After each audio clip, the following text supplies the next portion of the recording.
Well, it's awesome to have you on, Pashov. I'm sure everyone in the Web3 security space already knows who you are at this point, but it's a great time to speak to you because you have made some huge strides just recently in the past few months and as an independent security researcher and seriously starting to ramp up with the private audits. So yeah, really keen to get you to share your insights and hear what you have been up to recently. Yeah, thank you, Andy. Thanks for inviting me. Glad to be here. Yeah, I'll try to drop as much alpha as possible. Happy to be here, and yeah, it's just a bit early for me. Like it's 10 a.m. and I work up until like 3 a.m. But I managed it, and I will try to be focused. Yeah, 3 a.m. Is that auditing? Pretty much, yeah. Auditing until I fell asleep, and then a little bit more. Oh, damn, that's crazy. Oh, you've been working those 12-hour days, I've been hearing. Yeah, this is kind of a meme, but it's somewhat true, yeah. Well, you've done a couple of interviews recently, so we won't linger too much of your background. Just for those who don't know who you are, just a brief intro of your background and how you got into smart contract auditing. Yeah, very quick intro. So I started as a software developer. I did some normal Java stuff for like 2 or 3 years. And then a friend of mine got into blockchain development. I heard he's making crazy money, especially for where I'm living in Bulgaria. So this got my attention, of course. And he quit a very nice job where we were working together. So it really got my attention, and I started researching blockchain. I found it very interesting. I found it very challenging. I love a challenge, and with Java you have challenges, but I don't know, it's not that challenging, and people are not so much pushing into this space. But with blockchain, it's something different. It's very challenging, as I said, and basically, after this friend introduced me to blockchain, I started reading a lot of stuff, reading books, writing some code. I find it very fun. And after a year, I found like a job doing blockchain development with Solidity, where I worked for like 6, 7, 8 months, something like this. Not so long, but ever since I started writing Solidity code professionally, I started getting a little bit into security. Started watching your videos, actually, to be honest, at around April, and this is what gave me some confidence to try out Code Arena, because I knew about Code Arena like 3 or 4 months before I started watching your videos, but I thought only geniuses are there, and I have no skills at all to participate. But then I saw you, and you were like so motivational, saying you can just start out with some QA gas reports and everything. And I did that, and on my second competition, on my second contest on Coder, and I got some highs, and Nice. then I was just hooked. Yeah, and ever since that happened, I haven't stopped for a second. And yeah, for the past 2 or 3 months, I have been doing full-time security by myself independently. Mostly solo audits, private audits, and a bit of, I'm also a part of Oak Security and Spearbit DAO. So that's where I do my business right now. Yeah, nice. I mean, you took the bigger risk, I would say, in terms of going independent. I think you mentioned in the past that you were laid off from your previous developer job, and then you decided, yeah, this is the time I'm just going to go full into this Web3 auditing stuff. And yeah, you took the bigger risk, and you're reaping the reward. So it's so awesome to hear that you've been making great progress recently.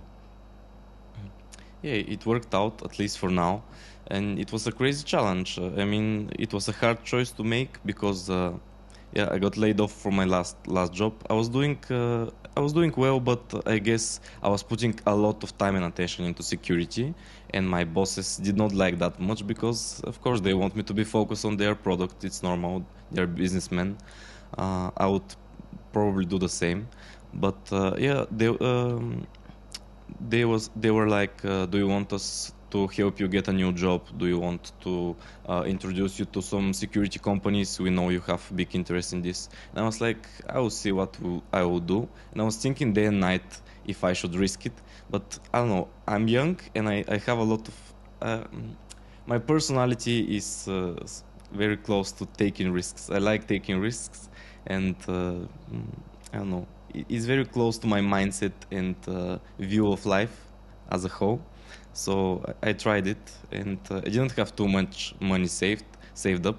So I might have to look for a job like around this time or in 1 or 2 months from now, January. But it looks like I'm not going to be looking for a job right now. I'm doing well. Yeah, it definitely sounds like it just from your tweets on Twitter, on your progress. Yeah, everyone is really curious how you're doing at the moment. So you mentioned that you found your first high severity finding on Codearena very early on. What was the process like? Did you go through to go from only submitting like QA and gas and finding your first high severity finding? Was there a process that you went through to be able to do that? Pretty much I followed your videos. My process was to read a lot of reports. I read a lot of reports. So it was like, I can say, let's say I watched one of your new videos that came out on Wednesday, which gave me enough motivation to start doing this. And ever since I watched it, I decided to start reading reports. And for like the next 48 hours, I read, I don't know, many reports, like 30 or whatever reports, with bigger focus on the QA part, because I tried understanding the medium and high severity issues, but I don't think I even understood even one of them. And I understood mostly the QA and gas optimization reports. So yeah, and on a Friday night, I started my first competition. So like three days later, and yeah, then I got some QA issues only. I got like $25 reward. It was something. It made me feel good. But on the next competition, basically I got lucky. I got lucky because I would say it was like a lower quality code base. I think the developers were either more junior or they didn't put too much attention into it. I don't think they even had high code coverage. So basically there were a lot of bugs. And just by reading the code, I mean, because I knew Solidity, I knew how it works, I knew the basic stuff of it, the fundamentals, and some things were just pretty obvious to me, even though not too many people found those issues. I think I even felt like maybe 3 high severity issues, or 2 at least, more than 1. There were a lot of duplicates, but for example, one of the issues got like 10 duplicates, the other like 8, and I think one of them got like 5 or 6 duplicates, which was pretty low duplicate count, especially for my second competition, for my second contest. And yeah, basically just read the code line by line, and I spotted it because it was something not too complex, but Solidity specific, I guess, something like this. Yeah, I definitely can relate when you mentioned that when you first started reading reports, it was hard to find, understand the medium and high severity issues. Like, I think I got burnt out just trying to understand the high severity issues too quickly. I was reading like this really complicated report. It was like a really math heavy high severity. I think it was from Watchpug. And then I was trying to like just understand the math behind it. And then I was like, oh no, this is not for me. Like, I almost quit then, but no, I just kept going. I was like, okay. Those. Yeah, don't start with those. Start with the easy ones and work your way up. Yeah, it's quite easy to feel like you're not gonna like get there because there's a really big gap in terms of skill level, right, between the high level people and even just the medium, like the mid-level skilled auditors. So yeah, just start from the basics and sort of build up your foundations. And I also I think I know what code base you're talking about when you said the one with a lot of low-hanging fruit ones.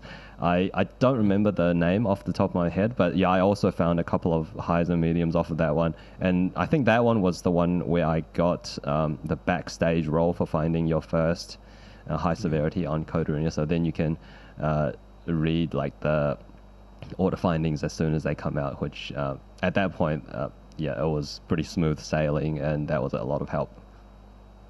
Yeah, that's great. And yeah, probably it was the same contest. I think I remember the name of the protocol. Won't mention it to not give them a bad name. But yeah, they did subsequent audits. I think on Sherlock, where again I found some like high or and medium severity issues. But this was like 3 or 4 months later. So yeah, they sometimes you get such contests where just the code quality is not that high, and there are a lot of issues. But of course, other people see them as well, and you will get duplicates. But it's still great to be to report a high severity issue and to do a nice report of it, to do the recommendation, to do the summary, the proof concept, and everything. But by the way, I can drop some alpha on this thing where you said with reading the high severity and medium severity issues in the reports. I can give you some alpha on my mindset about it, because yeah, so some people are just like, they go straight to those issues, they read the math heavy stuff and everything, and they get demotivated, they get burnt out or whatever. And my mindset is a little bit different, because I never get demotivated by those, but I think in the following way: when I see something hard, because I don't think I'm the smartest guy at this space. I don't think I'm the stupidest. I think I'm some mid-level, and not only in the Web3 security, but in engineering as a whole. Let's say I'm mid-level from the point of view of my IQ, and when I see something that is hard, I basically assume that other people see it as hard as well, and most of the time it's true. I mean, when you see those math-heavy, high-severity issues, even the guts of the space, I don't think they find them easy. I think they have more confidence in themselves, and they spend more time understanding those. They read it more in depth, they research a little bit more, but everyone finds those issues hard to understand. Even the junior people, even the very senior leading people. So your mindset should be, if I find this hard, other people find it hard. And you have to know that most people just give up. When something is hard, they just give up. And if you just continue, or if you just, you can just ignore this issue and go to the next one, and after a month maybe come back to this, just take a note or whatever, you are already beating the competition. You're already better than other people that are just giving up. So don't give up, and just keep in mind that if something is hard for you, it's hard for everyone. And if you actually put in the time and solve the issue and understand it, probably you're already much better than other people, and you have a competitive advantage.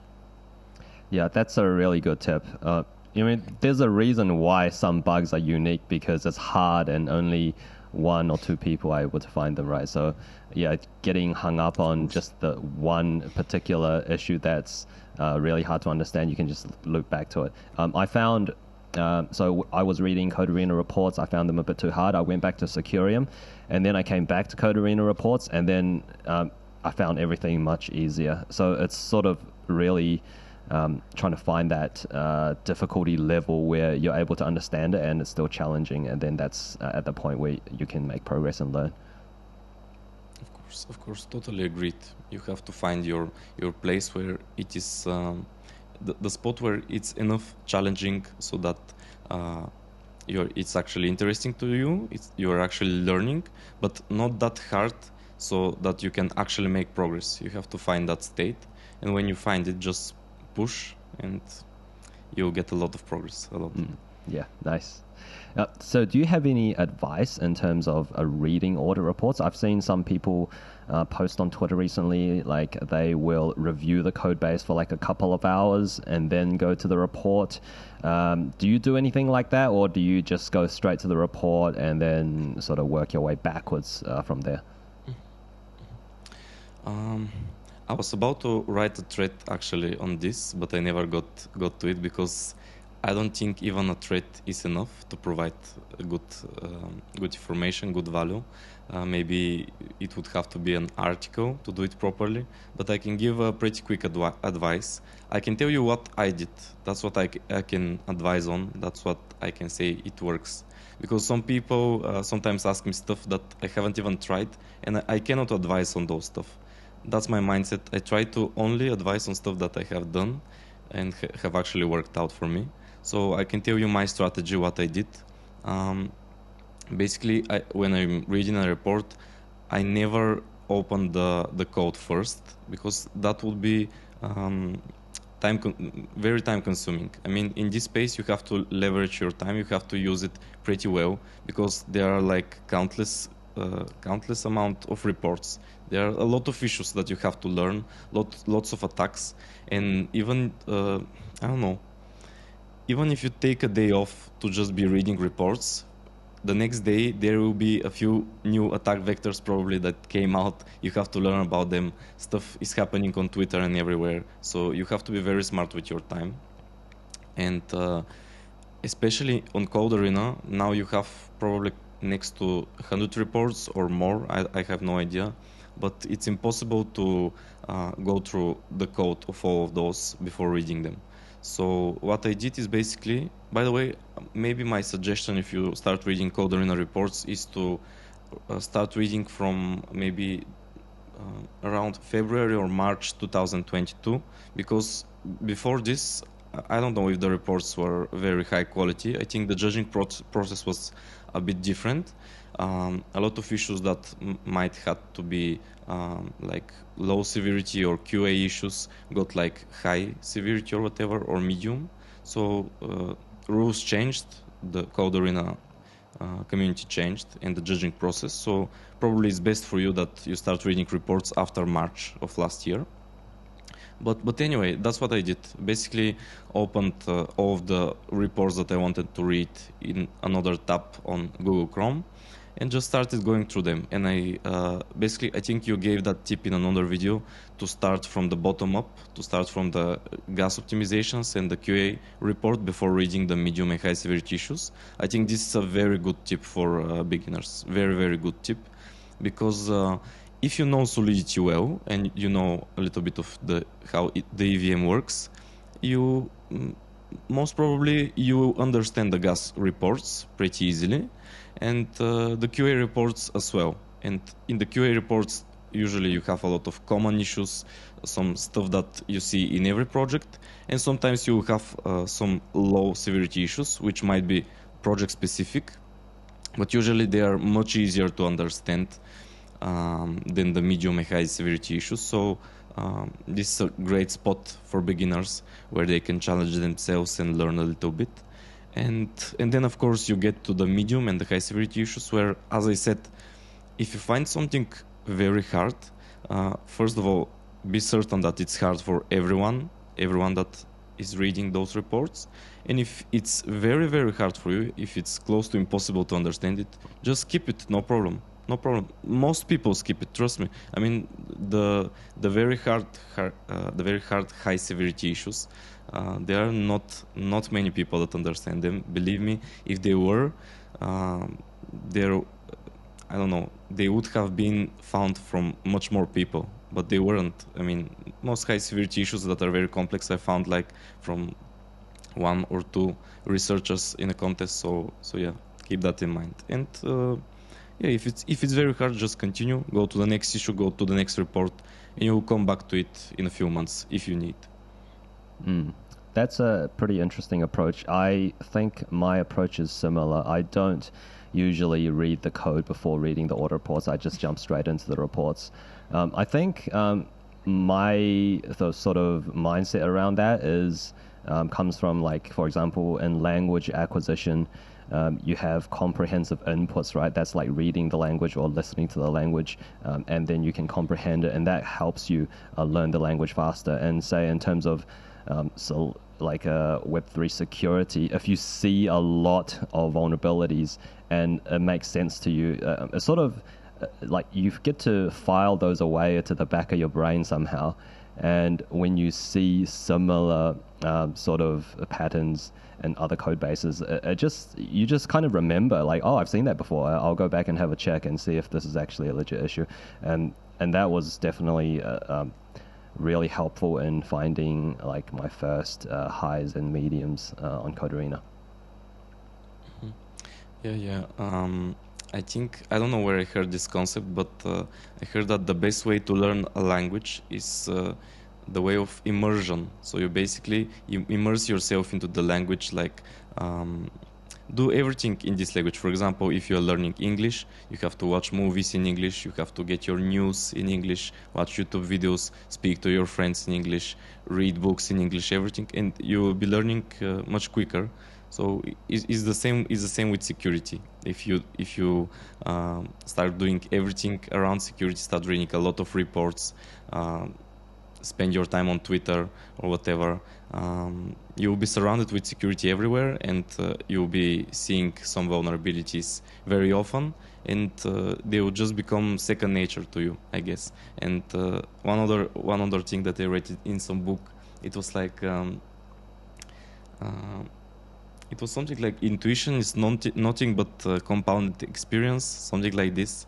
So basically, if you have read, for example, like 10 or 15 reports for like precision loss in Solidity, next time you see division in Solidity, you probably have the intuition that there might be a precision loss here, and you go into it. And I think a lot of times there actually is, and sometimes it's problematic, sometimes it's not, but you have the intuition, and you just start seeing issues just by reading the code.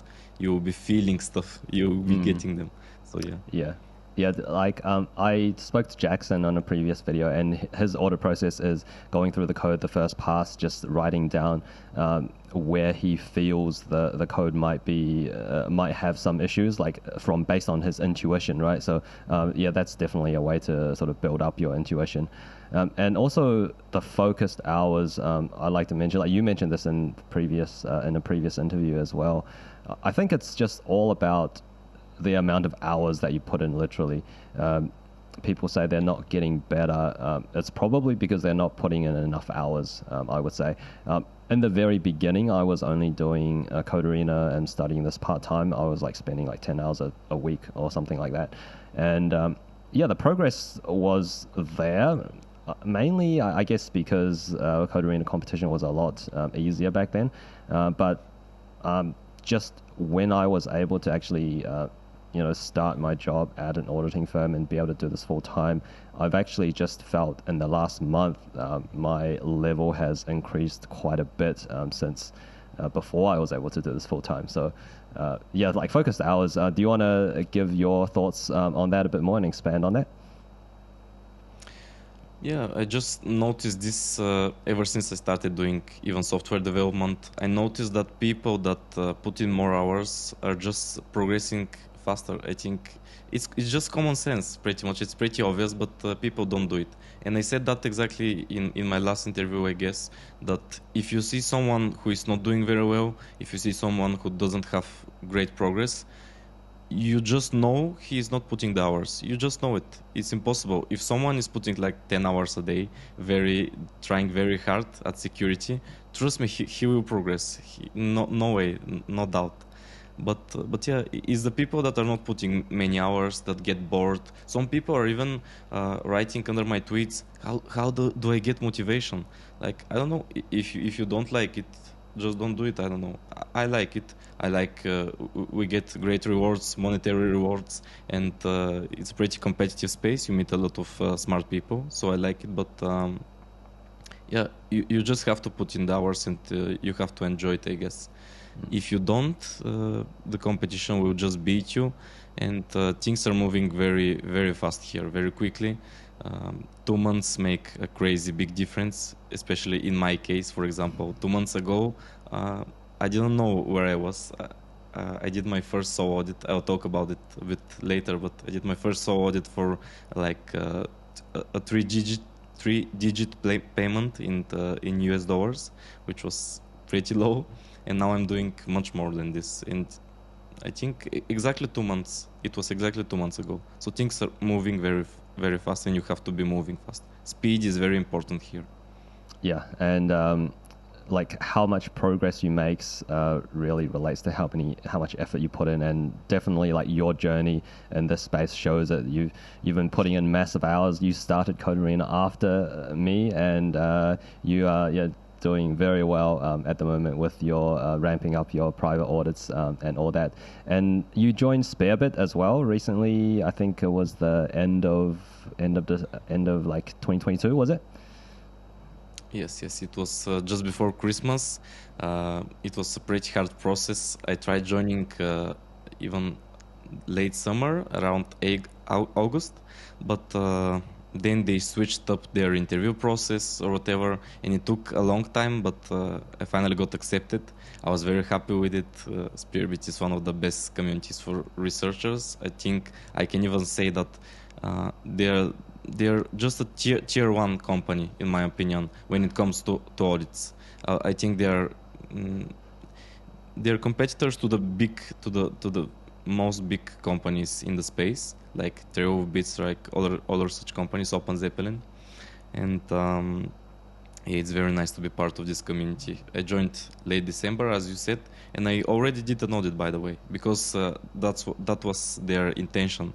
That was one of the reasons why they took a bit longer to onboard me, because they wanted me to just get accepted and then get on an audit right away. And it worked out for the best. It was nice. Yeah, nice. I've heard some people join Spearbit and had to wait quite a long time before they were assigned an audit. So your process was very smooth. So that's really great to hear. It's interesting, like on Coderina, Coderina finds bugs that audit firms sometimes miss. And recently, I've noticed like a lot of the top people on Coderina, they've joined Spearbit. So I guess now Spearbit is the place where a lot of the top security people do their work. And how did you find your first audit with Spearbit? Is that still ongoing, or is that just concluded? It ended yesterday, by the way. Actually, oh, nice. Yeah, it was two weeks and a half.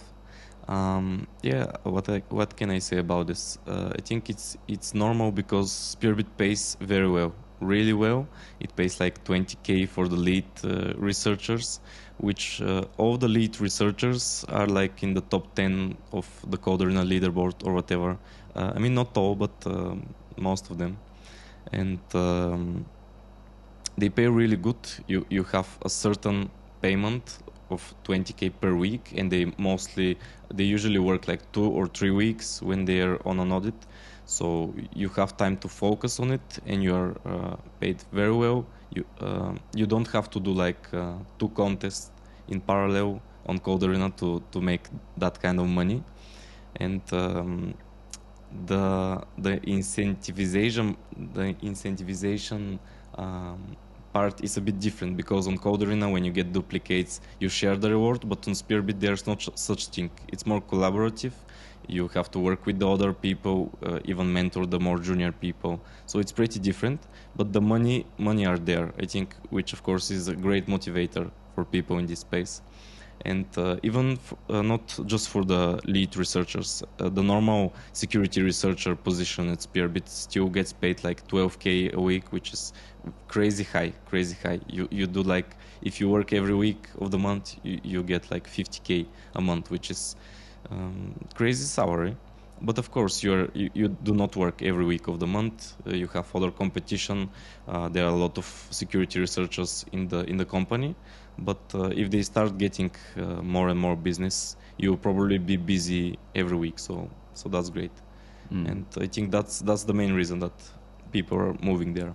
Now, focusing on one code base, that is actually a big game changer for me when I started working at an audit firm. Just having that time to just chew on that problem and having the time to read documentation and all that, it feels really different. Like the mindset of that and also the collaborative process feels really different to Coderina, because I think you mentioned in the past you were doing Coderina for like 2 hours, 3 hours per competition, just rushing through it. I was the same, man, like just doing the speed run.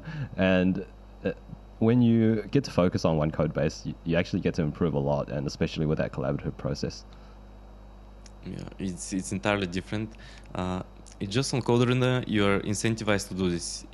When there are 5 parallel audits contests where you can get like $50,000 of rewards on each of them, you want to participate in all and get a chunk of this reward pot. So you try to you try to be very efficient with your time, because especially if you work a normal job, you have like maybe 2 or 3 or 4 hours after your day job to put into Code Arena, and you cannot put long hours into each of those contests. So you basically speed run them, and it doesn't work out very well. I mean, you still be getting money, especially if you are reading a lot of other reports. You'll be finding issues, which means you'll be getting paid, but you cannot go into depth in the code base. You cannot understand exactly the architecture and how the parts are moving in the project, in the protocol, and it's hard to get some of those high severity issues. It's pretty impossible. You don't have time to think as an attacker, as a black hat, which is one of the best things you can do to find those hard bugs. And when you put in 3 hours in like 1,000 lines of code base, 3 or 4 hours, you'll probably just find the very, very common bugs which everyone else is finding. And right now on Code Arena, there are a lot of people that already know those common bugs. So you'll be getting like, I don't know, less than $100 probably. Some mediums started paying out like less than $1 now, and before they were paying like hundreds of dollars. But now everyone knows about them. They are very common, and there's no point in submitting them even. So yeah. Yeah, I find it's actually a lot more fun to be able to dig deeper into the code, just to think about things more creatively. And the thing you mentioned about the Code Arena Awards not being as good as it was when we started, right? How do you suggest beginners sort of approach that, and in terms of their mindset, right? Because when we started, we actually started getting pretty good reports straight away. Like we were getting around $100 for like QA and gas reports, and then we find a medium or a high severity, we'd get like thousands of dollars. And nowadays, it's hard for people to sort of experience that motivation, I guess, from that pay. So they almost have to change their mindset. Or what do you think about your suggestions around that? Mm-hmm. Yeah, well, what can I say? You have to pay the price for being late. I guess that's what it comes down to, because you're a bit late to the party. Code Arena started 2021. We were both late as well. If we started at the beginning of it, we would have probably been very successful right now. We would have been in very different positions, and I guess people that were doing Code Arena even in 2021 thought the same about me and you, but still we managed to get some pretty nice rewards. We managed to get thousands of dollars. And I think especially lately Code Arena has been getting a lot of contests in parallel. I haven't checked, but right now I think there are 3 or 4 contests in parallel or whatever, and it has been like this for the past few months mostly. So even though there is more competition, I think when there are lots of parallel contests, you can still find some issues, and that other people that actually know about them would have missed on reporting them, because they're just doing another contest or whatever, and you will still get paid pretty well. And also now they started they do a different type of judging on the payments of the QA reports and the gas reports. So now if you actually read the previous QA reports and the gas reports, and you try to do them as close to those as possible, if you read the top reports, I think you'll be getting paid, and you'll be getting paid pretty well, because now a lot of people just get the unsatisfactory label on GitHub, and they do not get paid even $1. So actually a lot of the competition that is not putting too much effort into those reports will be, I don't know, you'll just beat them from putting some time and effort into your QA and gas report, and you still be getting paid. I think you can get paid hundreds of dollars on Code Arena easily on each contest. Still, each contest that is at least 50K, let's say, which is pretty good amount of money. I mean, and you wouldn't have to put in too many hours. Like for QA and gas, I don't think you have to put much more than 5 or 6 hours, I guess. Especially if you have done it 1 or 2 times. You need to put in more hours for more complex bugs, but for the simple ones, it's pretty easy to do it in a few hours. And if you get paid like 300 or 400 bucks, it's a good reward. Yeah, that's a good tip on the QA and gas. I've also noticed that they've started putting on those unsatisfactory labels, which I think overall it increases the quality of those reports anyway. So yes. Overall, it's good. It's good in terms of just learning. I've noticed, like you mentioned before, the Code Arena reports, they are much better quality recently. So I guess that factor is good, because we were reading reports like dated 2021 when we started. So we didn't really have that much to go off of. So yeah, good tips. Yeah, I was just about to say that right now the QA reports look very professional. Almost every QA reports looks like it is a part of a professional audit from a like top tier auditing firm in the space. They look very well, and people learned how to make them look good. So you just have to research them, go into depth, see how people are actually compiling those reports. How do they look? They have like a table of summary of issues or whatever. It helps out a lot, and judges like it. So you just have to read the latest reports and copy from them, and you'll be doing well. This is good for beginners, certainly. Yeah, nice. Definitely, like the QA reports on Code Arena is just amazing. I think it's even better than audit firms in their reports, the ones I've compared anyway. Probably, yes. It's so good. So you started doing solo audits around 2 months ago. I guess that's around the time when you joined Spearbit as well. How did that first solo audit come about? Was it just randomly on Twitter? Yeah, it was pretty random. I did never intend to do solo audits. I don't know. I don't think I knew this existed. I don't know. Maybe I have heard it once or whatever. But yeah, I was still at my job. It was like the last 1 or 2 weeks that was at my job. I started being much more active on Twitter. I don't even know why. I was just sharing my process, doing like I don't know. It was like a diary for me, for my just for my journey on Web3 security, Code Arena and Sherlock. That was all I was doing then. And I remember I posted this tweet, which was a screenshot of my calendar, where I showed that for the whole month of November, this was in November, every day I did some kind of a contest, either on Code Arena or on Sherlock. And I was pretty busy, and I was doing well. This month was pretty good for me. I got pretty nice rewards. And some guy just commented under the tweet, and he said like, wow, you look like you're working very hard. Do you want to do a solo audit for me? Do you want to do a private audit for me?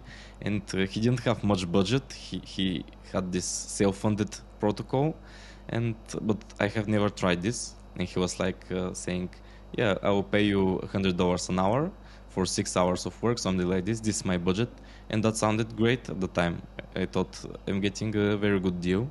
And I think I was actually, because I didn't have any reputation, no one knew me. And I did the audit. I actually found high severity issues. I found medium severity issues, and the client was very happy. I tweeted about it. Then I got my next client, and everything else is history. Amazing. Yeah, that's a pretty crazy story, and that's goes to show like the benefit of sort of being very active and showing your work and learning process on Twitter. There's a lot of people just lurking around there, and maybe, who knows, maybe you will get lucky and hit something. So yeah, that's very interesting. Yeah, I think a lot of other people are starting to be getting lucky now as well. Lots of people that are very active on Twitter are now posting, I did my first solo audit, it was very nice, and stuff like this. I seen that for like 3 or 4 different persons, which were only just posting on Twitter, nothing special, and people are just reaching out. There is a lot of business in this space, certainly. Yeah, and to think that this is still like deep in the bear market is kind of crazy. Like, imagine what it's going to be like in the next bull market. Everyone, what's going to happen to everyone that's like really working hard and learning right now.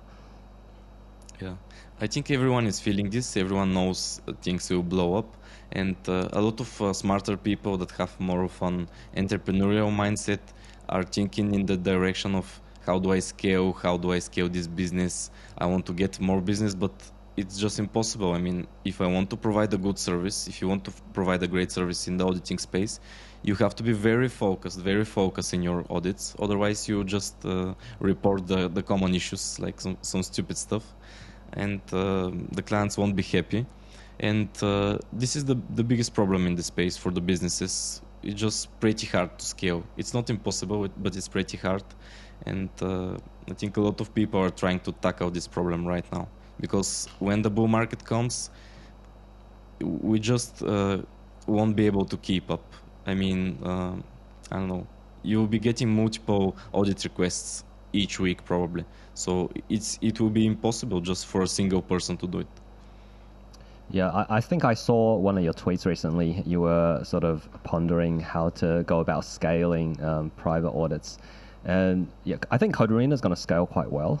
They are very unique. Like, if more orders come in, they're just going to push them through the pipeline, and there'll always be wardens there to look at the code. But in terms of like maybe even something like Spearbit, I think would have trouble scaling compared to Coderina, because you can't just magically conjure up security researchers out of thin air, right? So yeah, that's going to be interesting how to scale this sort of thing. And you also, so after you did your first private audit, you sort of just tweeted about it, and then you got more reputation, and then started getting approached by bigger and bigger protocols. Is that right? Yeah, that's right. Yeah, a lot of people, this is some of the business alpha that we can drop. A lot of people are reaching out and saying, how do I get clients? How do I get clients? How do you do it? And I'm like, I don't know. I just tweet. That's basically what I do. And of course, I tweet intentionally.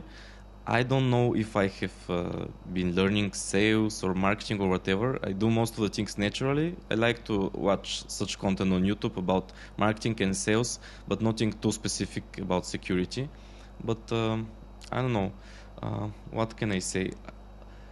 I guess you have to have something like an intended target audience, and mine is mostly like founders of protocols that are looking for security people, and junior security people, because my account is, as I stated in one of my last tweets, I'm using my Twitter account mostly as a business account to get more clients, but I'm also trying to help out the other people in this space that are more junior than me, because as you did, you helped me, and now I have the duty to help other people, and they will help other people. I think that's how the community will grow, and it's pretty cool. You make nice friends along the way, so I like it.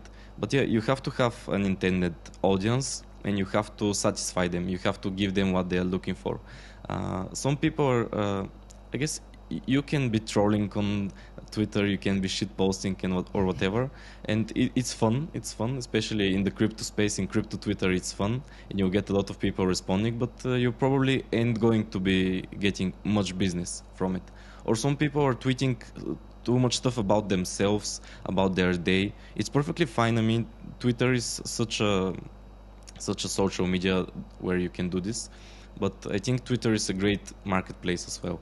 And if you tweet stuff that actually your potential clients will like for example, I try to tweet a lot about security tips to prove that I know a thing or two about security. I tweet about my previous reports. I tweet about clients being happy, stuff like this, and this just gets attention, so people reach out. And those are just basic common sense stuff. I'm not a professional at this, but yeah, lots of people ask, how do you get clients? That's what I do. I just tweet a lot and tweet stuff that I think will be attractive to clients, and it actually works out. I mean, It's probably because there is not too much competition in this space right now, so auditing, and there is a lot of demand, I would say. But yeah, I'll get better with time. I'll learn some better techniques, but for now, this is working out. You just need to tweet a lot, I guess, and tweet good stuff. Yeah, and you've only been doing this for a few months, so... Yeah, I have been doing it for like 2.5 or 3 months, I guess. Before that, I had like 400 followers, like some random followers for whatever. I don't know why they even followed me. I don't think I got any likes on my posts. But then I started tweeting consistently about security. And actually, at the end of November, I decided to start tweeting every day without any pauses, every day. And I still have been doing this. I haven't missed a single day. And it's working out for the best. And I always tweet about Web3 security. Very rarely I post about anything else. And I will probably not even be posting about anything else anymore, because people that follow me are following me for the Web3 security stuff. They don't care about anything else. And that's fine. If I want to post something else, I'll just create another account. It's fine. Yeah, I think generally just tweet valuable stuff and just give as much value to people that read your tweets. I think that's generally how I go about it anyway. Yeah, it's common sense. Just give value and you receive value. That's how it works in life as a whole. It's simple. Yeah, that's it. So now you've ramped up to, I think you recently mentioned you did an audit with a 5 million TVL protocol. Yeah, that's right. Actually, this guy reached out on Twitter. I didn't even... I read the docs of the protocol, and he told me it is live on mainnet. I even checked out the others on Etherscan, but I went straight to the code. I just dived into the code, and after I did the audit, then I realized it had millions of dollars of total value locked, but it's fluctuating a lot. It was 2 million then it got to 5 million. I think yesterday I was just checking out, because the protocol is on Arbitrum, and yesterday I was checking out the protocols there, and I saw it has like 3 millions of total value locked. But it still has millions, so those are pretty big numbers, and I didn't even knew this, but I just reviewed the protocol and I found some issues, reported it, and the client was very happy, which worked out for the best, so I'm doing good with this. Nice. And I think did they reach out to you and asked for a partnership of some sorts where you get to review their future updates as well? Yeah, lots of clients are actually looking for long-term partnerships, and I think this is the best way to go with a sole auditor, especially because if you get a new person to review your code base every time from the ground up, he'll be losing a lot of time reading the docs, understanding them, understanding the idea of the protocol and everything. And this will happen every time.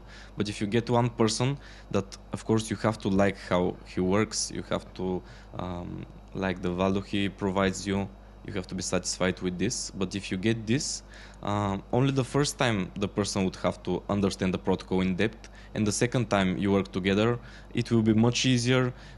He will be able to go straight into the code, probably read just a little bit of docs, and you'll be saving a lot of time. So it is very efficient, and both parties are happy in such a partnership.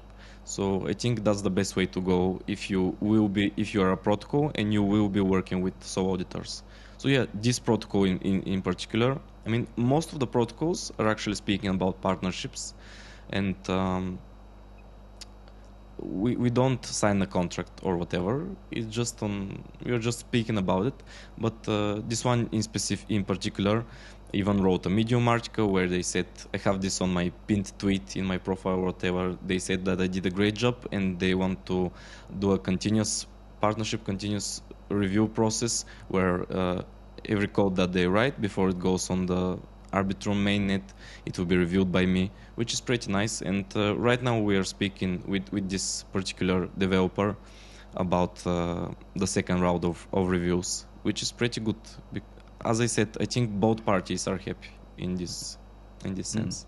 Nice. So the partnership is sort of like every time they do a new release, you review it. Do you get like monthly, like a retainer or anything, like a lawyer, or any financial financial incentives like that for a partnership? Not yet. For now, we haven't gone into this route. As I said, we are not signing any contracts. It's just how can I say? We're just speaking about it, and they're saying, "Are you okay with helping us later? I mean, if we have work, can we reach out again?" And I just say yes. And of course, we cannot guarantee anything. I mean, they don't guarantee that they will actually reach out and will pay me money. And I cannot guarantee that I will have availability, because lately I have been getting a lot of demand for my services, a lot of people reaching out, and I might be busy. I mean, to be honest, if protocols that I'm reviewing are pretty simple, I think I can manage even two audits at a time. I think I can manage this if the protocols are very simple to review, because there are sometimes such protocols, some NFTs, some simple ERC20 mechanics. Sometimes you can do even two audits at a time, and you can actually provide a very high value service, your best service even. But most of the time it's impossible, and you have to be very focused on just one audit. Even though you're working like 10 hours a day or whatever, you have to be putting those into this single audit. And when you get DMs from like 5 people saying, when can I get an audit the earliest, and you schedule some stuff, and then if this partnership guy reaches out, I guess it will be hard. He will have some priority, but I cannot do magic. And if there are like middle grounds that I haven't yet tested, I haven't gone deep into the partnerships. But for example, something that you can do, of course, is you can get a prepayment. You can get like 50% of your next effort paid, not before the audit, but upfront, like a month earlier. So they know they can book anytime with you around, let's say, end of next month or whatever. And you can say, please book it at least 1 or 2 weeks earlier or something, and this can work out great. But I still haven't tested it. I'm still in the early stages. I'm doing this for the past 2 months. Haven't got no, actually with one company that they're more like of an agency. They are just delegating stuff to me. I have done a second audit, but it was on a different project. But mostly clients like my work, and they want to come back, and they're discussing partnerships. I'm even right now discussing one with my current client, so I'll be probably doing a subsequent audit at the end of February for them. So yeah, that's how it works out. I still haven't tested it, but after a few months probably I'll be start doing some contracts, something like this. We will see. There are a lot of ways you can do this. Yeah, for sure. You have a lot of options to choose from at the moment. And you also mentioned just on Twitter to me, you got this very small audit of like 20 minutes of your time for $200 or something like that. Yeah, what's the story behind that one? Yeah, that was something funny that happened to me a few days ago. Yeah, some guy just reached out, and he was like, "Hey man, I would really like to get an audit. What are your rates?" And of course, I always ask, "What is your budget? What are you okay with spending?" And he was like, "I have $100." And of course, $100 you can especially if you are a little bit good, you can easily get that kind of money with a simple QA report on Code Arena. Just even with some scripted report, you can get some tool from GitHub, and probably that will create a report for Code Arena especially. Lots of people using those. Even you had a video of building such a tool, such a scripted tool. And if you run this tool and add a few more issues, you probably get around $100, which can be pretty quickly. But yeah, he wanted to get a full audit or whatever, and I just told him that if, for example, what I can do is, if he pays $200, I can give him some attention. I can look at his code and just give him basic suggestions. And if I see some obvious issues, I can advise him on it. And he was like, "Sure, let's do it." And it was a pretty small code base. It was like some ERC 721 token, some NFT, but there were some obvious issues that some of those very common medium findings on Code Arena that you always get. For example, using transfer on address payable, some stuff like this, which can be problematic if the recipient is a smart contract or whatever. And yeah, I gave him some advice, and he was actually happy with it. He said, "You are smarter than most of the people I worked with." And but yeah, he was happy that I spent like 20 or 30 minutes, and I found like 3 or 4 medium issues. It was a very old code base. It was like Solidity 0.4, and it was actually live on mainnet for the past four years or something.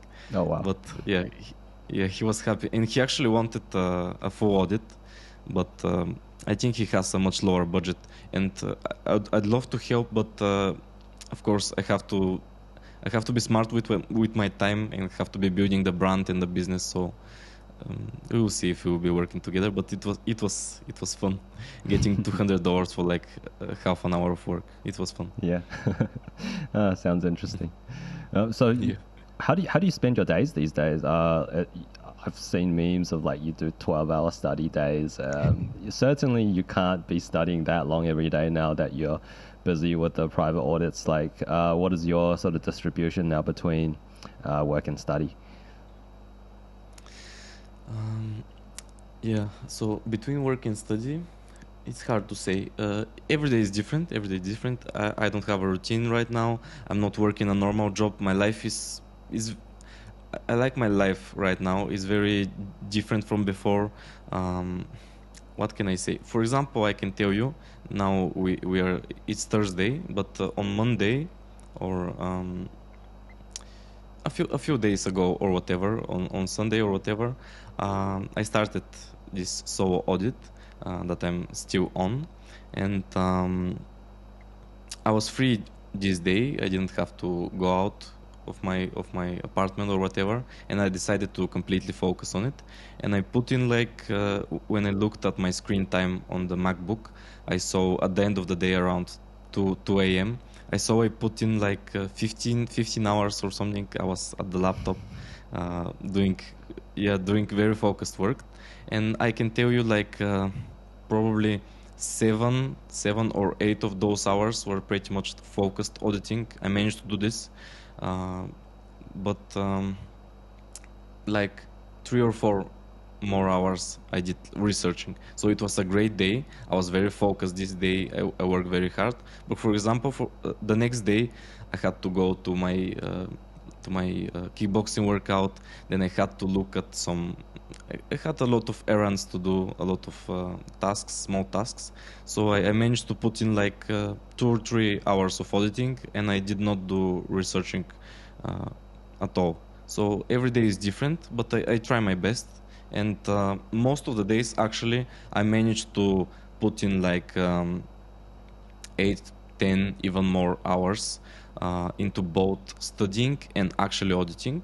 And I can say that it's you can say it's 50-50. Some days it's only auditing, some days it's only researching. I try to balance them pretty well, and it works out good because I have had times where I was only researching, and it didn't work very well. I mean, I'm not even memorizing the issues very well. I'm not practicing, so I just forget what I learned. Sometimes I feel like this. And other times I'm just practicing a lot. For example, 2 weeks in a row, I'm on an audit. I'm working very hard, but and especially if on those audits you do not get a high severity issue, which is impossible to get a high severity issue on every audit. Sometimes it's just very hard to do, or there isn't. Probably always there is a high severity issue. I don't know, but it's very hard to find one every time. And if you haven't been studying so hard, and you have been working only practicing for the past 2 weeks, and you do not find a high severity issue, then you get a bit demotivated. You start thinking, oh, maybe I'm not that good. I need to be learning a lot. I don't even know that much higher severity issues. And you get back into researching, and things work out well. Then on the next audit, you start getting high severity issues. So yeah, pretty much balanced out, 50-50, I can say. Nice. Man, I think I need to get more time into studying. Most of my time is just spent auditing at the moment. And what do you study? Do you just study just based on what people post on Twitter? Like you see someone post an interesting article, or you look into that, or do you have like a plan sort of laid out? Yeah, Twitter helps a lot. I am following Twitter, and every time I see an interesting article, especially a postmortem, some I guess some explanation of of a vulnerability, of an exploit or whatever, I open it in a new tab, and every day that's one of the most important things I do.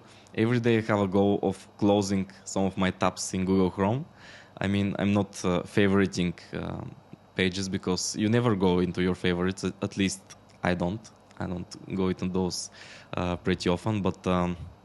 I open new tabs, and every day I try to read some of the articles or whatever issues, whatever issues are explained in, in any type of writing. I try to read those, and it works out pretty well.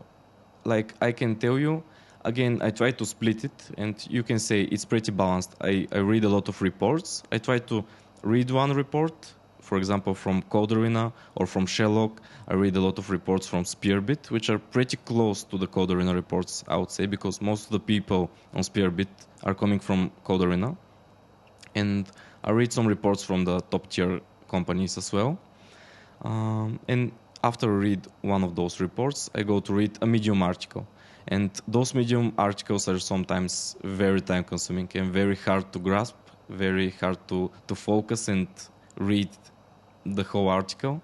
But I push myself, and it always pays off. Especially, for example, in the last week, I shared some of those articles that I have been reading on U and on MEV, and both articles were crazy good. I learned a ton. So yeah, this is the way I think. Reading both reports and Medium articles, and whatever vulnerability explanations you can find. Yeah, I think my study approach is similar, except I save the links into my note-taking software and I'll go through them later. I'm not like you where you'll open the tabs and force yourself to read it before you sleep. I'm not at that level yet. You have to find what works out for you. That's very important. It's good to hear other people's advice, but you have to try out stuff and see what works out. This will be the fastest way to be progressing. Yeah, and just following the right people on Twitter, you always come across interesting articles and post-mortems to read. So it definitely does keep you busy if you want, something to study. Yeah, the space is pretty small. There are like I don't know, probably 200 or 300 accounts on Twitter, on Web3 Security Twitter, that are pretty busy, that are posting a lot of content. And if you follow those, you do just fine. They will be posting everything that is new. Also, of course, I'm subscribed for those newsletters, those Substack newsletters, which what were they called? One of them is Week in Ethereum, I think, and the other is something like threat intelligence. Yes, block threat. Yes, exactly. That was the one. And on those, you at the end of the week or whatever, you see a summary of the most interesting Medium articles, blog posts, Twitter threads, or whatever, and it helps out a lot. A lot of the content I read, I get from there. So it's a great newsletter. Everyone, I think, in Web3 security should be subscribed there. I recommend it. Yeah, I subscribe to those really early. Yeah, definitely good newsletters. Yeah, they help a lot. They really help. I always read them, and I always find very cool stuff in them. And were you always like this, like going so hard into studying and leveling up? Or was it just recently when you found Web3 security, like you mentioned, when you were a developer, you didn't really find that like too difficult, I guess? Like there's the skill ceiling in Web3 security is much higher, right? And you can see that reward as you get better. So is it just a recent thing where you started like studying like crazy? I don't know if it's just if it's a very recent thing. I can tell you, ever since I was in high school, then I started doing sports. I did some weightlifting, I did some kickboxing, and those were great challenges for me. I love the challenge, I love the competition. It just felt right to my nature. And then I wasn't studying at all. I wasn't a great student in high school. Before that, I was a good student, but in high school, not at all. I was doing mostly sports. But after this, I went into university, started studying computer science or whatever, and then I started studying really hard. And from then on, I haven't stopped. I mean, ever since then, I was the same. The same as right now. Even in university, I was putting like 10 hours a day into studying or whatever. I just get this. I get into this state like thinking like a maniac maybe. I don't know how do I call it, but I just when I like something, I think about it throughout the whole day and put all of my effort into it. And yeah, I was studying very hard in university for the first 2 years, putting like 10 hours a day, always studying, basically building my personality around the thing I was doing. But it wasn't really worth it in university, I would say. That's why I did it only for 2 years and then got a job as a software developer. And then I started doing this only, working very hard at my job. And after work, I was on Plural site on this, I don't know if you know this platform. It's basically for online courses, technical courses for Java. You can learn a lot for software architecture, stuff like this. And I was always just learning because I wanted to progress. I wanted to be good. I wanted my peers to respect me, stuff like this. And yeah, that was what I was doing. Even at some point, at my last job before the blockchain developer one, I actually managed to get my bosses to put me to work on two teams, basically work two jobs at the same time in the company. And I was like working for like 6 months. I was working 12-hour days, which was pretty crazy, but I loved this. I really loved this. This was great for me. And to be honest, it might be funny, but even after the 12-hour a day shift, I went home and opened my laptop and continued studying. That's what I did. I just liked it. And of course, I found some time to have fun, go out with friends, go out with girls, travel, do nice stuff. Because some people think that if you only do this, you'll be very boring and your life will not be interesting. And I agree. If you only do this, it will be like this. But yeah, you have to balance things out. And it doesn't sound very balanced when I say 12-hour shift and then continue working, but there are ways you can manage it. You can manage it. You mentioned you were not really a good student in high school. I wasn't a good student in high school either, and it was only until I found, security, just cybersecurity, and then that was the point when I started like studying really hard. Yes, I guess you found your passion pretty early on, I would say, back in uni, and then just you were like this ever since. Yeah.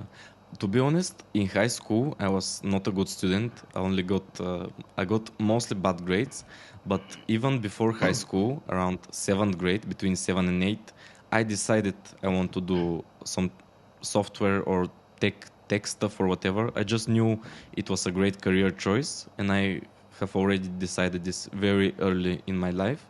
And even though I wasn't a great student and I was only doing sports, actually there was only one subject that I had good grades in it, only the excellent grades, and it was like the computer stuff in my high school. So there I wasn't even studying, I wasn't putting the time.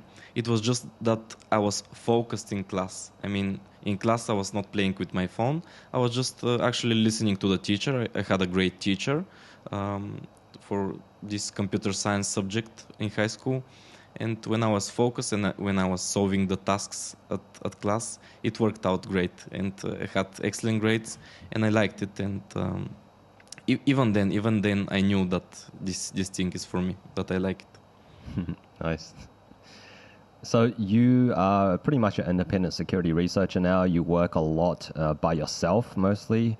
And how would you compare that to like working at an auditing firm or more like working as a team? Because do you find working by yourself a bit hard to learn? Like just because if you're bouncing ideas off each other, you get to expose yourself to more ways of thinking, right? Do you find any limitations around that in terms of just working solo most of the time?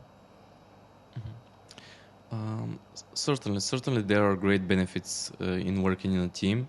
I haven't done this much, to be honest. I have done one team audit in Oak Security and one in Spearbit, where in the Oak Security one, at this specific audit that we did, we didn't have much communication. I mean, we just submitted the reports at the end, and then we spoke about the issues. We tried to exploit them further or whatever. But for example, on Spearbit, I worked a lot more collaboratively,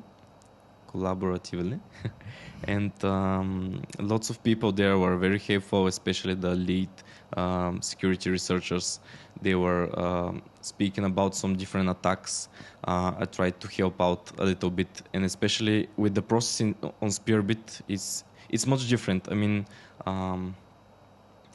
even the first time that you notice something might be wrong, you just post a comment on GitHub, because that's how we collaborate on GitHub. And when you see some lead researcher post something that here there might be a problem or whatever, you can even start exploring it by yourself, and you get something like vulnerability leads, hints, or whatever, and this helps out a lot.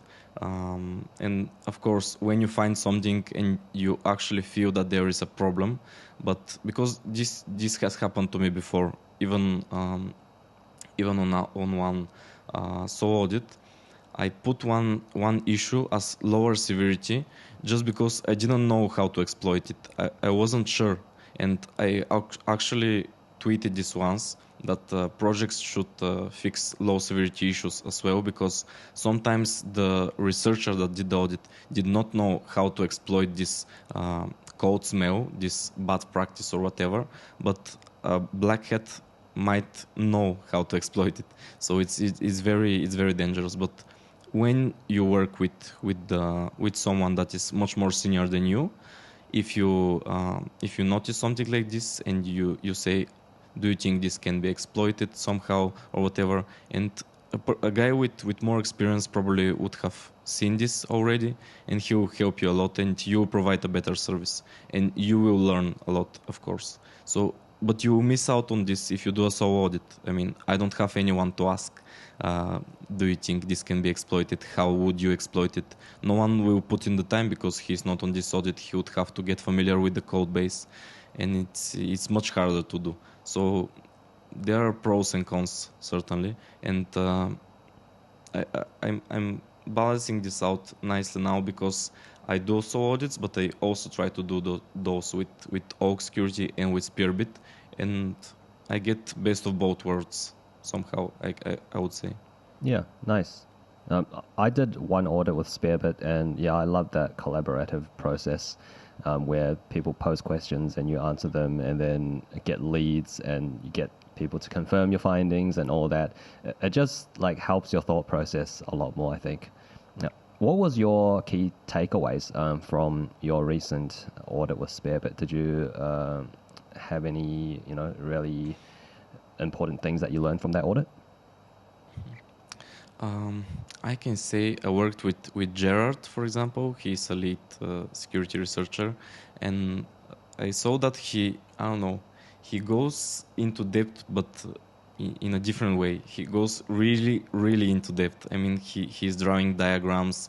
He's, for example, this protocol that we were reviewing, it was a solidity part of this protocol, but the protocol had some other repository where you had some other code that was not in Solidity. It was in some other strange language designed specifically for this type of work or whatever.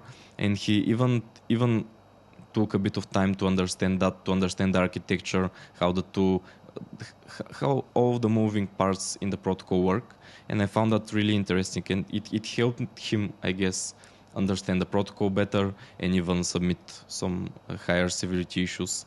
And I also try to do this. I also try to understand the architecture well, but this specific protocol that we reviewed, for me especially, was very complex. It was a very complex architecture, a lot of moving parts, a lot of stuff like some bridge stuff. You have sequencer aggregators, some complex words that you don't even understand why they call them this way, and you have to read a lot of documentation.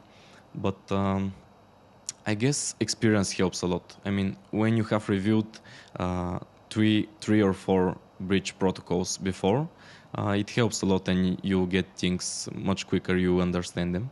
But yeah, that's a good takeaway. That what can I say? It's mostly fundamental things. You have to focus really good. You have to put in the time to understand the project very well, to understand the documentation, and maybe write an architectural diagram when it's a very complex protocol. Because when I'm reviewing those two smart contract protocols, I don't need to write or draw an architectural diagram. There's just no point at it. But when it comes to those very complex architectures, if you do not do this, you're certainly not understanding the protocol well. And of course, I have heard this from C. Michel, that he likes he reviews a repository, a code base, up until he thinks he can implement it from scratch by himself. And this is a great approach. I try to do this as well. I don't know if I manage it very well, but I really try to do it in this way. And if you do not understand the architecture of the protocol, it's impossible to be able to implement it properly from scratch without looking at the code. So you certainly have to do this. And with more complex protocols, drawing a diagram and starting with this, maybe an architectural understanding, I think is a great approach. Yeah, and that's also something Trust mentioned in one of my previous interviews with him. He talked about just understanding that protocol fully at a deep level, and that's the point where you can actually start to find some of the more interesting bugs. And that really changed my mindset around auditing. Before, I would just jump straight into code and just start to, start reading line by line. But now, before I start, I really try to spend a lot of time on the documentation and just the overall architecture before I jump in and sort of like the code arena style, right? My mindset has really changed now. It's good. It's good that now that what the audits at Spearbit, they're pretty long, right? So you have time to do that. So that's a really a good luxury to have. Yeah, it's for the better. And I watched the interview with Trust. I liked it a lot. Trust is a very, very smart guy. But I would say not always it's best to start with the documentation. I have heard a lot of researchers that actually start going into the code first to not get biased by the documentation or whatever, and then they get into the docs. And even with one protocol that I have reviewed, the documentation was not even updated much. It was a bit stale, and there were a few, you can call them, lies into the documentation. So it was actually, I think it was a better choice to go into the code first. And I spent like 2 or 3 hours going into the documentation, trying to make sense of it. But when I compared it to the code, it just didn't click. I mean, I didn't understand it.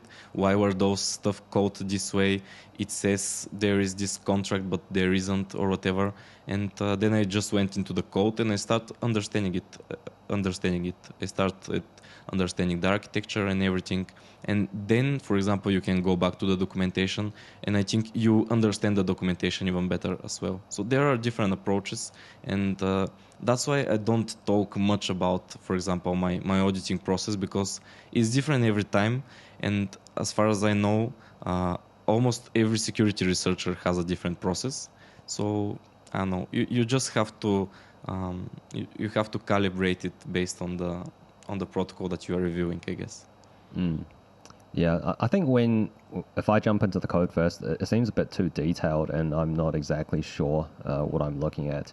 I guess maybe if you skim the code or look at UML diagrams, or yeah, it's definitely different for every code base. Exactly. I guess the way to generalize it would be just use whatever tools you have to your disposal to understand the code.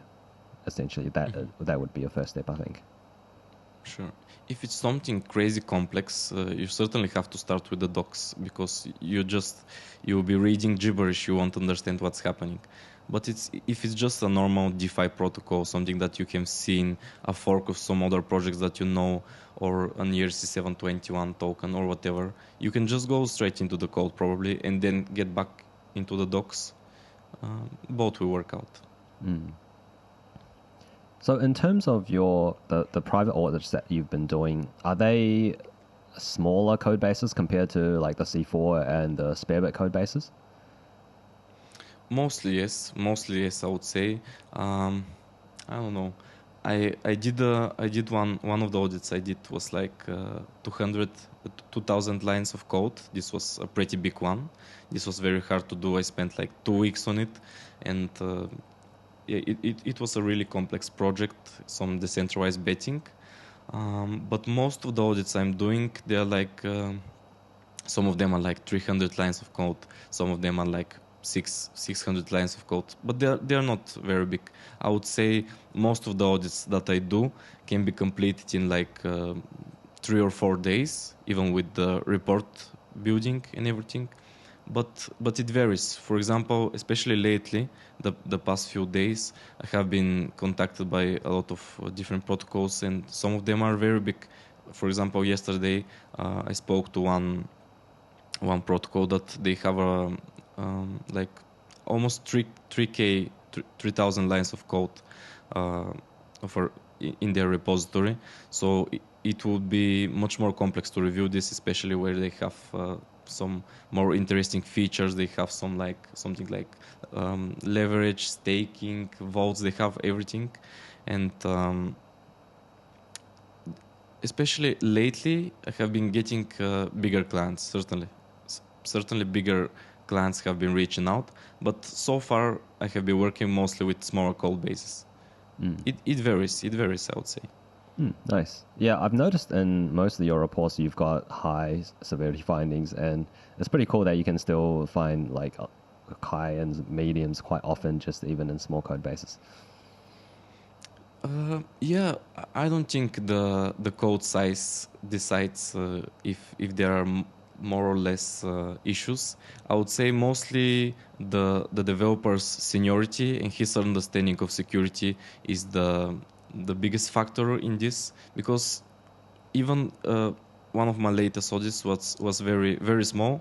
It was like, I don't know if it was more than 250 lines of code. I think it was around this, but I found like two high severity issues, and of course you have to be fair with the severity classification, because even some big companies actually will put some stupid issues that I think most of the people in the space would agree that they are just low severity, and some companies just put them as high severity, and there are some that are a bit controversial. For example, if you should do a two-step ownership transfer in your contracts. I put this as a medium, and on Coderina it was a medium before, but a lot of people were submitting this and they decided to put it in QA. But it depends on how you rate issues. Certainly, I try to be very fair and be close to what Coderina does. I guess on Immunefi, it's a bit harder. A high on Coderina sometimes would be a medium on Immunefi. So yeah, my severity classification is probably closer to Coderina. But yeah, I often find high severity issues, and it really does not depend on the size of the repository I'm reviewing, of the code base.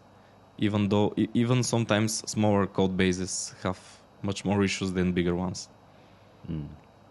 Yeah, and the code bases generally, like if you compare smart contracts to like another realm of security, the size of smart contracts are so small. Like you never hear of like a 2,000 lines of code for like a Java program or something like this, and finding this much vulnerabilities in like 2,000 lines.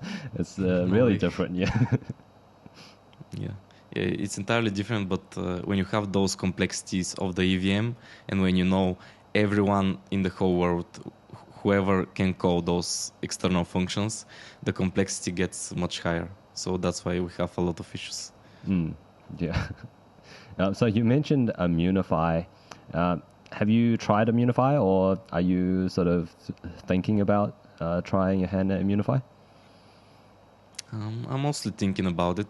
Actually, even before I started doing anything related to security, even in the beginning where I started learning Solidity, when I was still reading Mastering Ethereum, this was just at the beginning of my blockchain career. I actually submitted one issue on Immunefi. This was like a year and a half ago. I just saw some token, did some authentication with transaction origin instead of message sender, which is a very basic vulnerability. That this is one of the first vulnerabilities you learn when you get into Web3 security. And yeah, this was back in 2020, 21, midsummer, I guess, somewhere around this time. And it was not a great process, at least back then. I mean, I didn't get a response for like a whole month, and I think actually the protocol had responded even the first week, but it didn't get to me, and I was like pinging the team on Immunefi or whatever, and yeah, they basically said that either they don't consider it an issue or someone already. No, I think they said they knew about the issue. I don't know if someone reported it, but it was like out of scope, even though I had no way of knowing this. But it was an actual issue. It led to a few hacks, which was pretty bad. And I actually found it after there was a hack with this token, with this protocol. And then I thought of another way to hack this, of another way to exploit this. And I reported it, but they said they knew about it. And ever since then, I never even logged into my Immunefi account. But for the past few months, I have been looking around the platform. I have been checking out some repositories even. I had 1 or 2 days where I spent some time actually bug hunting on those repositories, but it's pretty hard. I mean, especially right now with the model that I'm doing with Audits, I have certain pay. I mean, it's not like a salary, it's still riskier, but I know I will be getting paid, for example, 5K for reviewing this protocol. And I can get into depth, I can talk to the client. Very often those protocols that I'm reviewing haven't had an audit, not from a normal firm, not from Code Arena or whatever, and they have a lot of things to improve on. But on Immunefi, a lot of times you get protocols that have actually went into multiple audits, and also some decentralized audits like on Code Arena or on Sherlock or whatever. And it's much harder to find bugs there because they had multiple layers of security, and you have to put in a lot of time, and you're not guaranteed to get any reward. You have to focus, understand the project, read the documentation, start reading the code, and this is the highest risk, I guess, for your time, because you might not get paid even a single dollar, but it's the highest reward as well, because you might get paid a 6-digit reward or even a 7-digit, and is very interesting to me, and I think it's much harder than the normal audits that I have done, even on Code Arena. But it's a great challenge, and I will be going into it certainly sometime this year. I need to improve myself a little bit better, especially on building proof of concepts.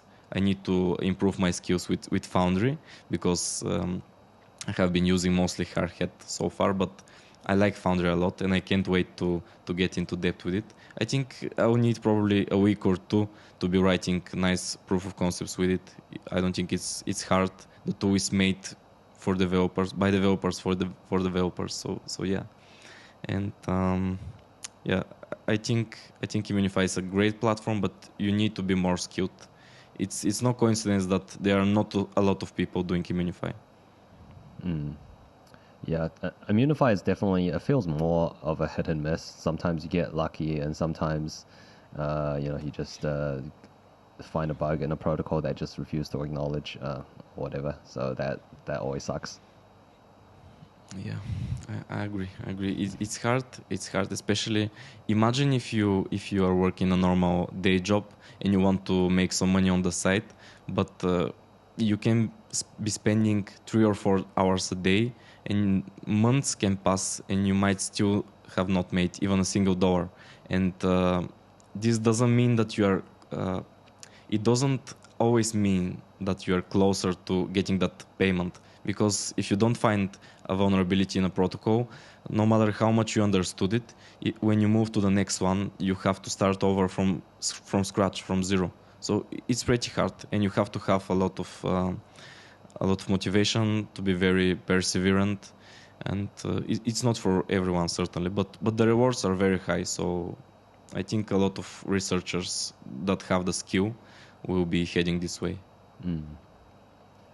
So do you plan to build a business around your private audits moving forward, or are you still sort of thinking about the options at the moment? Yeah, this is a very interesting topic. I'm thinking about it, to be honest. I see a lot of people now are starting their own businesses, starting brands and everything, and it's great.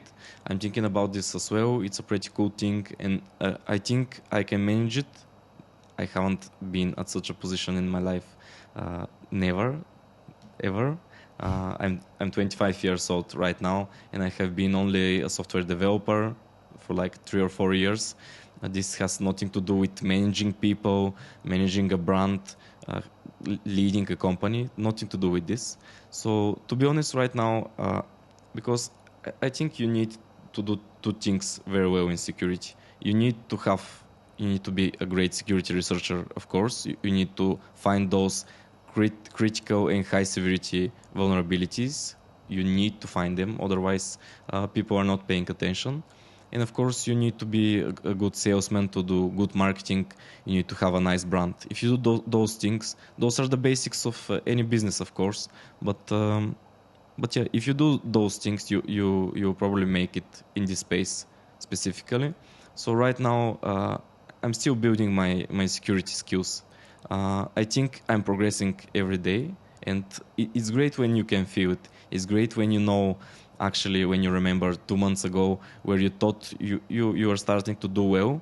Now, when you look back at 2 months ago, you know that you're much better than this. You can find a lot more issues, a lot more complex issues. You can describe them. You can give good recommendations how to fix them and everything.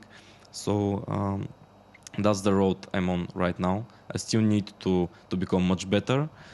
Maybe get to the next position on Spearbit, maybe at the end of this year or whatever. We will see. And when I become better, then I'll be getting better clients and everything. And maybe then I will go into something like a business. I don't know. It's a pretty hard decision. It's a pretty hard decision, because with a business you need different skills. You have to be able to delegate to a lot of people, and you have to do the right hires. There are different business models as well. You can do something like decentralized auditing, like Coderina is doing.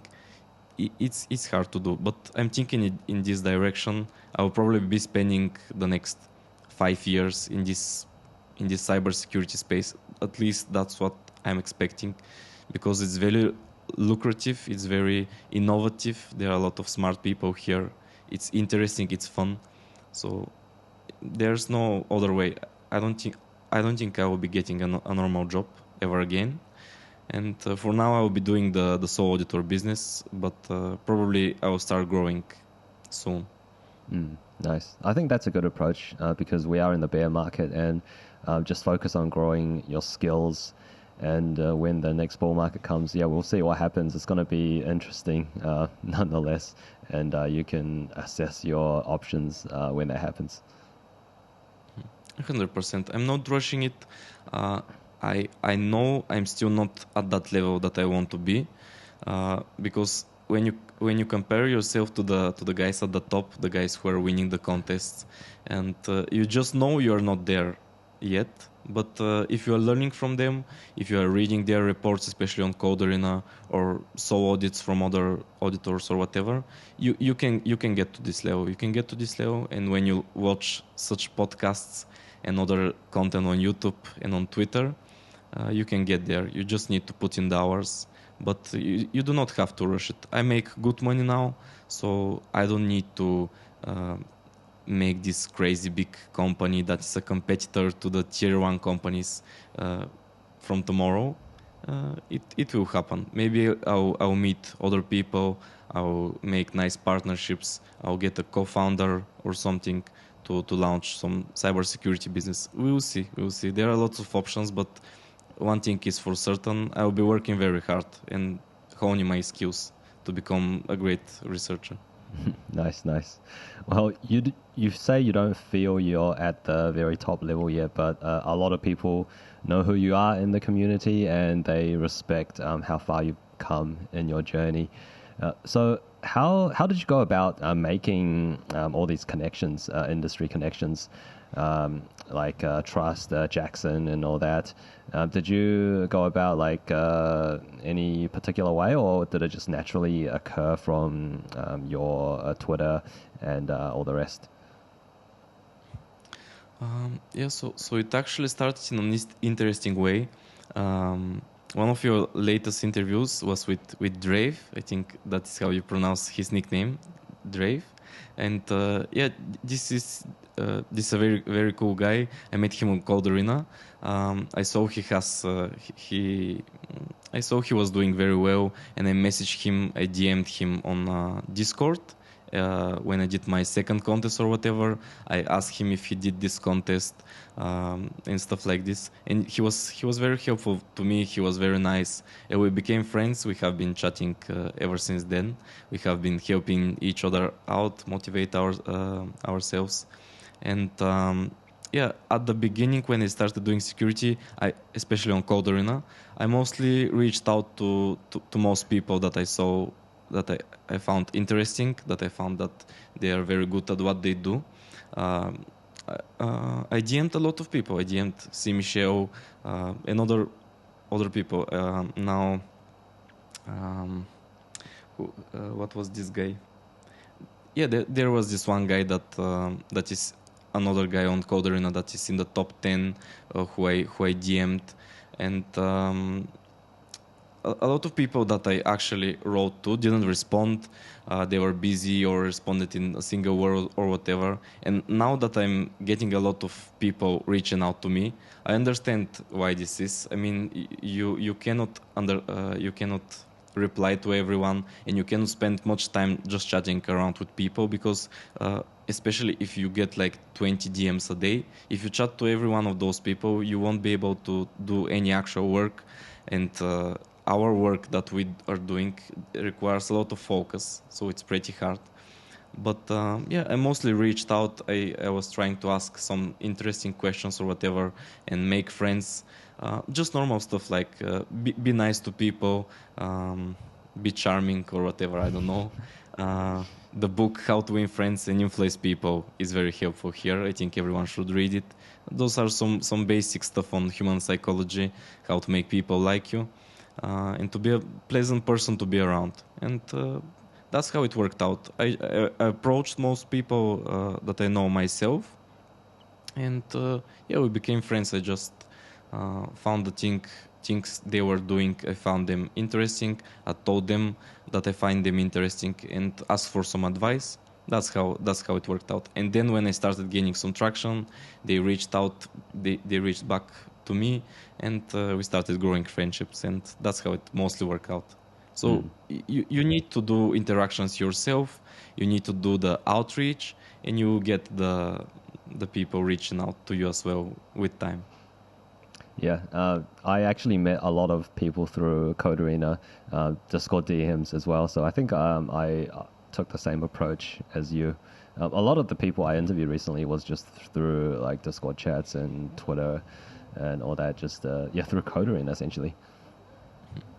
Yeah, I think Code Arena, this is one of the best things there. Not only that you make good money and that you have every time public reports and you learn a lot, you really meet a lot of people, and people in this community are very open to chatting with you. I mean, if you DM someone on Twitter randomly, it's much different than if someone that has already noticed you in the chat in the channels of Code Arena, if he has noticed you and then you DM him, for example, the conversation flows. I mean, it comes very natural. And I have spoken to like 20 or more people from Code Arena this way, and we always get into a nice conversation.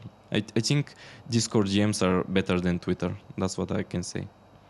Yeah, nice. So now that you are pretty well known in the community, do you feel like more pressure on yourself? Like you have to do better, be like a good example, a motivation for other people? You mentioned this in a previous interview with Alex. You say that's a big motivation for what you do. Do you feel like more pressure now that more eyes are on you? I don't know, to be honest. Probably not. Probably not. I try to do my best. I don't think about it too much. I really try to do my best and be a good example. I try to share nice stuff, give value. But I don't know. I don't think I can do anything else than just try my best. So I was doing this before. I continue doing this now. And a lot of people reaching out saying that I'm motivating them, I'm helping them, or whatever. So it looks like it's working out. So I don't know. I just continue what I'm doing. I'll be tweeting every day. Today I have to tweet some stuff. I will have to think about those. I have some notes on some tweets that I want to write, so I'll probably post those. And yeah, I don't think I stress out too much about this. I think it is working well for now. Nice. I think for me, just with the YouTube channel, it motivates me to work harder. Generally, I think, because I know people are looking at me and what I'm doing, and then yeah, I have to like push myself further and go that next step constantly, sort of, so I can at least have something to post about, right? So that's Yeah. that's sort of my motivations around that. Of course, it helps. To be honest, even if I didn't have a Twitter account, or I have this, I said in my last interview, I have this Discord community here in my home country, Bulgaria. It's in the native language there, where I help a lot of people, more than 1,000 people there. I help them progress in their IT career, and I give tips on Web3 security there as well, but in Bulgarian. So even if I didn't have that community, I would still have been working very hard anyway, because I guess that's just the kind of person I am. I like this. I put in the hours anyway, and this comes off like a bonus. It's like a nice other thing, secondary thing to do, to just be helping out people, giving out motivation to them. But even if no one knew me, I would still be working hard anyway. So it's like a nice bonus. I like it. Yeah, nice. And I also noticed that you have a YouTube channel, but that's in Bulgaria, so I can't really understand what you're talking about there. Do you plan to make some content around smart contract auditing on your YouTube channel? Because people would be really interested in some content from you around that, I think. That's a tough decision. For now, I haven't planned this. Because right now I'm really focused on building myself still. Because I love this saying that you cannot pour from an empty cup. And I don't think my cup is empty, but I don't think it's really full. I need to become really good at what I do, so that I can teach it to other people, and I can be a great source of motivation. Because yeah, right now a lot of people, I guess, have learned my name from Twitter or from YouTube or whatever. But I still need a lot more skills, especially in Web3 security. I need to become much better. I want to get to the top levels, and when I get there, I guess, I don't know. Maybe then I can do some of that type of content. I don't know. If you look at the other way around, uh, no matter how junior you are, there are always people that are just one step behind you, and whatever advice you give, it will be helpful to them. But it really depends. At this stage of my life and my career, especially right now, because it's still a risky move that I'm a solo auditor. I mean, business is doing good, but maybe tomorrow something will happen that will stop this business or whatever.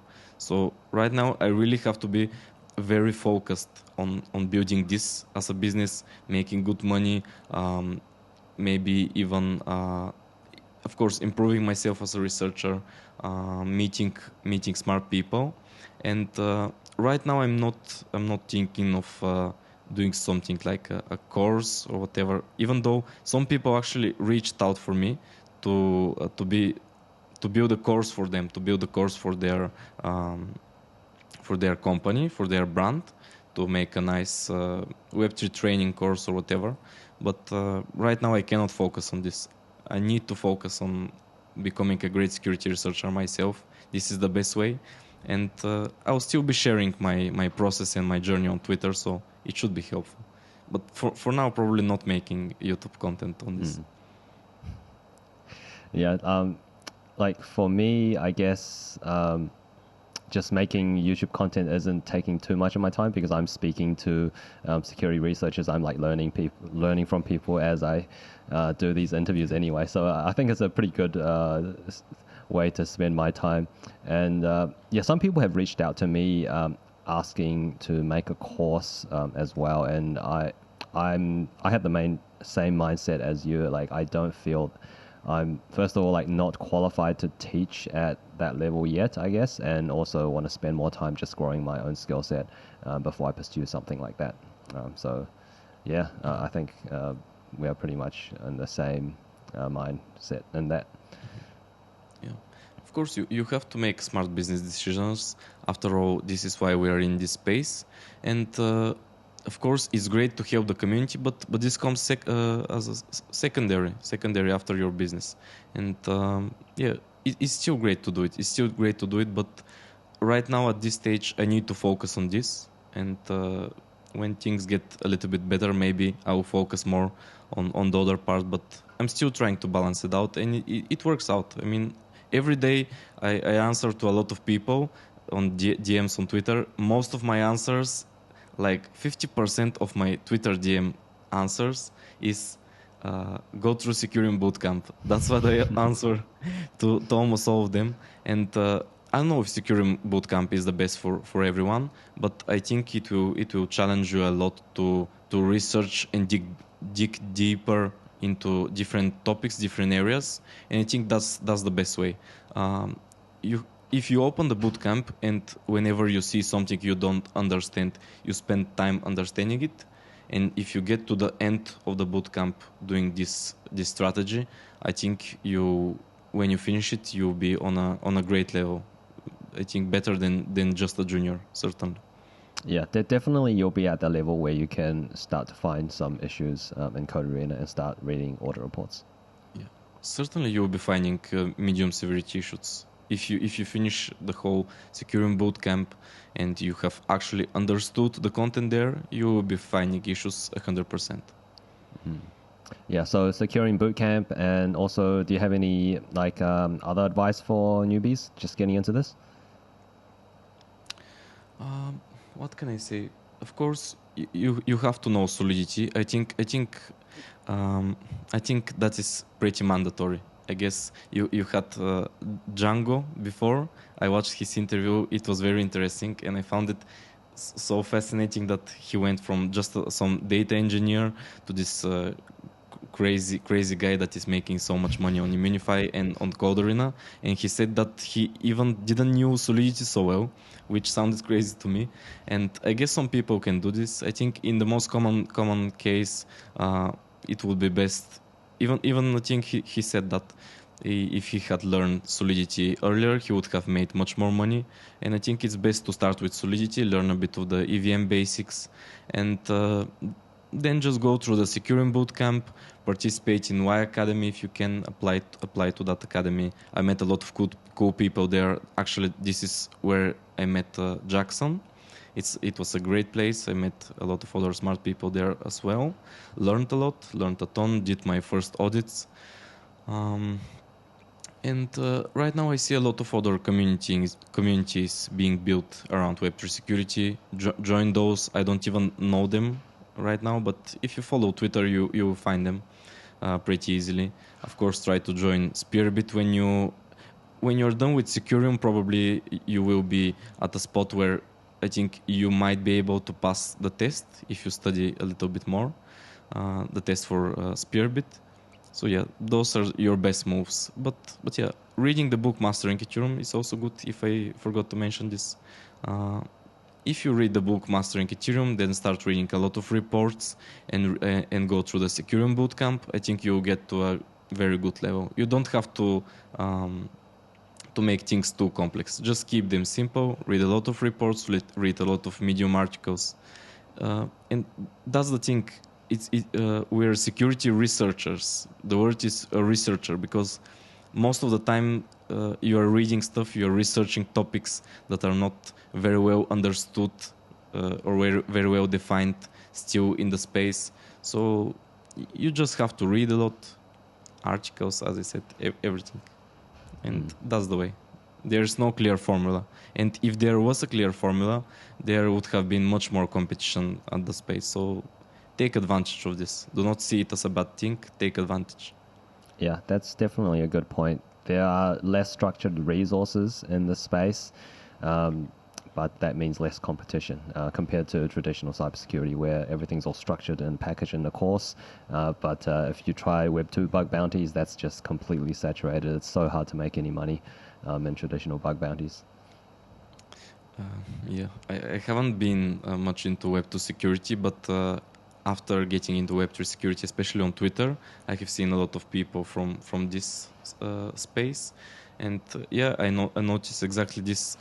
Most of them are actually trying to go into Web3, or actually looking for Web2 security bugs in the Web3 projects, because some of them have bug bounty programs for even their website or whatever, and yeah.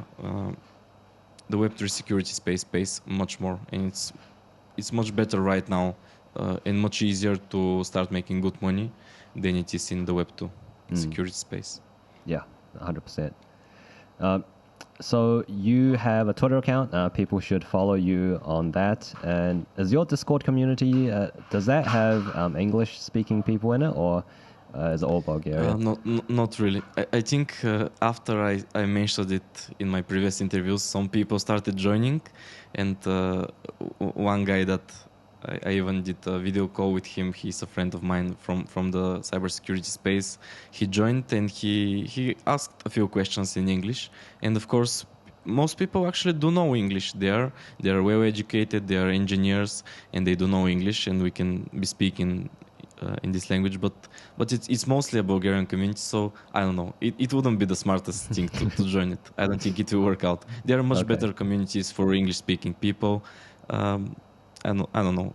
You can join the Spearbit Discord, the Securum Discord, Code Arena, Sharewalk, Immunefi Discord is great. All of those will be very useful to researchers. Awesome. All right. So do you want me to share the Discord link in the description, or what do you think? Probably not. There is no point. Lots of people will start joining, and it will be a little bit of a mess. No need. Okay. People can find you on your Twitter, which I'll leave in the description below. Of course. Awesome. Well, it's been a pleasure chatting with you, Pashov. A lot of alpha around your business, private audits, and your learning process. So thanks for sharing all your insights with us today. Yeah, thank you for having me. It was a pleasant experience. I hope what I said was valuable. I hope I helped a lot of people. And of course, if you got up to this point, thanks for watching, and feel free to reach out to me on Twitter. I would love to meet more people in the cybersecurity space.